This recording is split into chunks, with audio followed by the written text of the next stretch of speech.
এই যে বড়বাড়ি ইমাম সাহেবের কাছে আসলাম। বড়বাড়ি ইমাম সাহেবের মসজিদ, এই মসজিদে নামাজ পড়ে দেখেন ওই যে শুয়ারিছে কিও আসসালামু আলাইকুম রহমতুল্লাহ। ইমাম সাহেব কিও শুয়ারিছেন? আরে ভাই আমি আসি, আমরা দুপুরে একটু করে গেলাম। কি শরীর ভালো না, স্বাস্থ্য ভালো না? ঘুম আসতেছে, ঘুম। ও ভাই আপনার কাছে ওই জানতে আসলাম ভাই, নামাজ পড়াইলে ফরজ নামাজ পড়ি জি, এই যে মানে হুজুর মুনাজাত দেন কইয়া আছে না, এই মুনাজাত দিলে আর ওই যে তাসবিহ তাহলিলগুলো পড়ে না, এই এটার ব্যাপারে একটু বলেন না ভাই, আমি কি করব? বিষয়টা হচ্ছে ভাই, আদ-দুআ হুয়াল ইবাদা, দোয়া ইবাদত। আর হাদিসে আসছে আদ-দুআ মুখুল ইবাদ, দোয়া হচ্ছে মাথা, মগজ। তো বিষয়টা হচ্ছে দোয়া তো সর্বোত্তম বড় আমল, আল্লাহর কাছে চাওয়া, কিন্তু পদ্ধতিটা আমরা জানি না দেখে আমগো দোয়াগুলো কবুল হয় না। ইমাম সাহেব সালাম ফিরানোর পরে সর্বপ্রথম হচ্ছে আল্লাহু আকবার বলবে, আল্লাহু আকবার। এরপরে 3 বার বলবে আস্তাগফিরুল্লাহ, আস্তাগফিরুল্লাহ, আস্তাগফিরুল্লাহ, মানে আল্লাহ আমাকে ক্ষমা করুন। এরপরে বলবে আল্লাহুম্মা আনতাস সালামু ওয়া মিনকাস সালামু তাবারাকতা ইয়া যাল জালালি ওয়াল ইকরাম। আল্লাহুম্মা আনতাস সালামু, আপনি শান্তিময়। আল্লাহুম্মা আনতাস সালামু ওয়া মিনকাস সালাম, আপনার থেকে শান্তি আসে। তাবারাকতা, আপনি বরকতময়। ইয়া যাল জালালি ওয়াল ইকরাম, আপনি মহামুন্নিয়ান গুনিয়ান, আপনি সকল কি প্রশংসার অধিকারী। এরপর আয়াতুল কুরসি, যে আল্লাহু লা ইলাহা ইল্লা হুয়াল হাইয়ুল কাইয়্যুম লা তাখুযুহু সিনাতু ওয়া লা নাওম লাহু মা ফিস সামাওয়াতি ওয়া মা ফিল আরদ মান যাল্লাযী ইয়াশফা'ু ইনদাহু ইল্লা বিইذনি ইয়া'লামু মা বাইনা আইদিহিম ওয়া মা খালফাহুম ওয়া লা ইউহীতুনা বিশাইইন মিন ইলমিহি ইল্লা বিমা শাআ ওয়াসি'a কুরসিয়ুস সামাওয়াতি ওয়াল আরদ ওয়া লা ইয়াউদু হিফযুহুমা ওয়া হুয়াল আলিয়্যুল আযীম।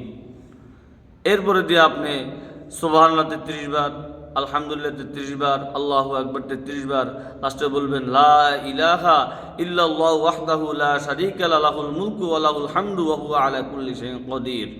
এরপর আপনি নিজে দিয়ে দোয়া করেন। মানে আপনি ফরজ নামাজের পরে এই সম্মিলিত বা মুনাজাত রাসূল থেকে প্রমাণিত না, তবে পরবর্তীতে কিছু সাহাবা একরামরা করছেন, তখন তো রাসূল দুনিয়ায় ছিল না। তো যেহেতু আল্লাহ তাআলা বলছে, আল্লাহ রাসূল বলছে যে আমাকে অনুসরণ করো, আমার সাহাবীদেরকে অনুসরণ করো, ওই হিসেবে অনুসরণ করা যায়, কিন্তু সর্বপ্রথম প্রায়োরিটি দিতে হবে আমাকে আমার নবীর উপরে, আমার নবীর সুন্নতের ইত্তেবার উপরে। আল্লাহ তাআলা আমাদের সকলকে এই কথাগুলোর উপরে আমাকে আপনাকে আমল করার তৌফিক দান করুন, আমিন। না না ইমাম সাহেব, আমি বলছিলাম আপনি ওই যে গতকালকে যে এখানে ওয়াজ করলেন, কিন্তু ওয়াজটা আমার রেকর্ড আছে, আপনি কিন্তু ওখানে বলছেন মা আতাকুমুর রাসূলু ফাখুযুহু ওয়া মা নাহাকুম আনহু ফান্তাহু, যে তোমাদের রাসূল তোমাদেরকে যা দিয়েছে তোমরা তা নাও, তিনি যেটা দেন না সেটা তোমরা বর্জন করো। তাহলে অনেক কিন্তু রাসূল সাল্লাল্লাহু আলাইহি সাল্লাম কি মানে দিয়েছে, উনি কি ওনার জীবদ্দশা কি বলে গেছে যে তোমরা নামাজের পরে মুনাজাত দিও? তাহলে এটা যদি মুনাজাত যদি রাসূল সাল্লাল্লাহু আলাইহি সাল্লাম এটা যদি বৈধ করতে, উনি থাকা অবস্থা কেন বৈধ করলেন না? ব্যাপারটা রাসূলের সর্বপ্রথম রাসূলের ইত্তেবা করতে হবে। পরবর্তীতে রাসূল না থাকে দেখা গেছে অনেক ইখতিলাফ আছে, অনেক মাসালাগতভাবে যেগুলো সাহাবারা করছে, রাসূল অনেক কিছু সমর্থনও করছে, আবার অনেকে যারা ছিল না। এখন রাসূল বলছে যে যদি কোনো বিষয় সমস্যার সম্মুখীন হয় তখন করছে তোমরা এজমা করো, একত্রিত করো, করে যেটা ভালো ওই আমলটাই করবে। ইজতিহাদ আর কি, যেমন তাফসীর কিন্তু রাসূল লেখে নাই। না না না ঠিক আছে, তা আপনি বলছেন যেটা ভালো সেটা করতে। এখন তাহলে কি নামাজের পরে মুনাজাত দিয়ে দেওয়াই ভালো? না না, তাহলে আপনার কথা এটা যেহেতু রাসূল থেকে প্রমাণ আই গেছে আগে, হ্যাঁ, সাহাবীদেরটা হলো পরে, তাকে আগে রাসূলেরটা ধরতে হইব, সাহাবাটা আমরা পরে। আচ্ছা, আমি বলতেছিলাম মানে সালাম ফিরানোর পর মুনাজাত দিয়ে যদি এই দোয়াটা পড়ে, দোয়াগুলো পড়ে, না না, মুনাজাত আগে দিতে হবে না? আগে, হ্যাঁ আগে আপনি 5 মিনিট সময় নেন, মুসল্লি তো পাগলা, কোন সময় মুনাজাত দিয়ে বাইরে হইব আমাদের, কিন্তু আগে দোয়াগুলো পড়ি, 5 মিনিট সময় নিয়ে পরে মুনাজাত। আচ্ছা, আমার একজন হুজুর, উনি যদিও মানে কোনো না, কোনো দায়িত্ব নাই, কিন্তু হুজুর উনি বলতেছেন যে নামাজের পরে, ফরজ নামাজের পরে তাড়াহুড়া করে মানে সুন্নতে মুআক্কাদা যেটা, সেটা পড়ে দেওয়ার জন্য, মানে অর্থাৎ মাগরিবের নামাজের পরে 2 রাকাত সুন্নতে মুআক্কাদা, উনি বলছেন তাড়াতাড়ি হেটা পড়ে দেওয়ার জন্য, অর্থাৎ সুন্নতটা আগে পড়ে দেওয়ার জন্য, তারপরে বসে বসে তাসবিহ তাহলিল যা করার করবেন। ওই একজন হুজুরে বললো, মানে এটাকে আপনি কি মনে করেন? আপনি মনে করেন একটা হচ্ছে একনিষ্ঠভাবে যখন নিজের জন্য দোয়া করবেন, তখন সকল নামাজগুলো শেষ করার পর একনিষ্ঠভাবে আপনি নীরবে নিদ্রণে আপনি জিকির আজকার যেগুলো আছে আমলগুলো করবেন, অসুবিধা নাই।